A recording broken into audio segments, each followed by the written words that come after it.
face with Disra Senkovi, or at least the crew profile and assessment record of that name. While extreme technical expertise was a given with all crew, he was interested to see the results of his personality assessments. There were two main poles for a multi-decade mission like this, and they pulled in opposite directions.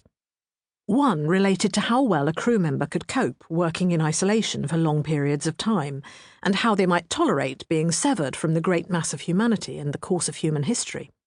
He aced that one. The other related to working in close confinement alongside other human beings you simply could not escape from, and he was dismayed to see how close he had come to rejection on that ground alone. Senkovi felt himself an affable, outgoing man. From the age of 9, he had been working on constructing pseudo-intelligences to have conversations with, and hadn't he, more than anyone else in the crew, surrounded himself with pets back home? What better indication of a warm and loving human nature was there? He'd owned 19 aquariums, 3 large enough to dive in. Many of the aquatic denizens were like close personal friends to him. How could anyone think him antisocial, let alone make all those unfair and hurtful comments? He was being tongue-in-cheek, of course. They meant human friends, and that had never been his strong suit. Still, he had a few, and he worked well in a task-focused environment where everyone was fixed on a common goal. And when it came to R&R, well, if he wasn't the life and soul of the party, at least he didn't step on anybody else's toes. And there was, in his humble opinion, not a human being alive who enjoyed jokes more than he did. It was just that nobody else found his funny. Anyway, his general social inoffensiveness was just sufficient, when added to his undeniable competence, to get him on the crew. And then some combination of evaluations and computer subroutines kicked him up to be head of the terraforming team, one below overall command, because if you had a slightly deranged genius on the team, it was probably better to let him cox than row. That was the actual comment of the psychologist who recommended the promotion, and Senkovi, having got into that file as well, treasured the perceived compliment. But they needed him awake now. In that unreal ocean he strained, but the touch of the tentacle never quite reached his finger, and all his pets were long dead and gone, on an Earth more than 30 light-years away.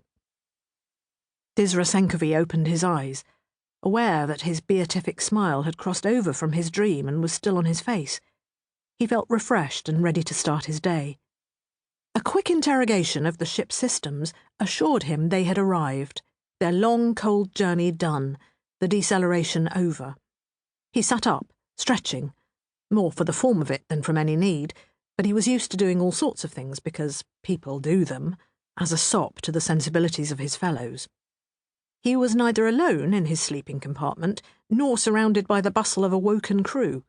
Instead, his performance had an audience of one. Yusuf Baltil, overall command. "Boss," Senkovi acknowledged. The lack of context to Baltil watching him wake was disconcerting. Senkovi liked to have a handle on cause and effect, and was usually smart enough to avoid surprises. He queried the ship again and found a weight of data embargoed, blocked from him, blocked from everyone except Baltil himself. That's not good. "I need a second opinion," Baltil told him. "Let me guess, the planet's not there?" It had been the joke with the very first exoprobes. Sometimes the data said there was an Earth-type planet, but the indicators were just a bunch of other factors conspiring to give that impression. Of course, a probe had actually been shot out here, accelerating far faster than a manned ship could manage, checked that an actual terraformable planet was present, and reported back.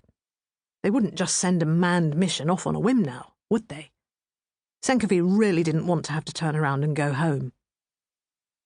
"There's a planet." Only now did Senkovi notice the curious tension to Baltil, a man generally in complete command of himself. He was practically vibrating like a plucked string. "There's a planet," he repeated, "but there's a problem. I'm keeping it hush for now, but it's too big for me to make the call. I'll need you to see."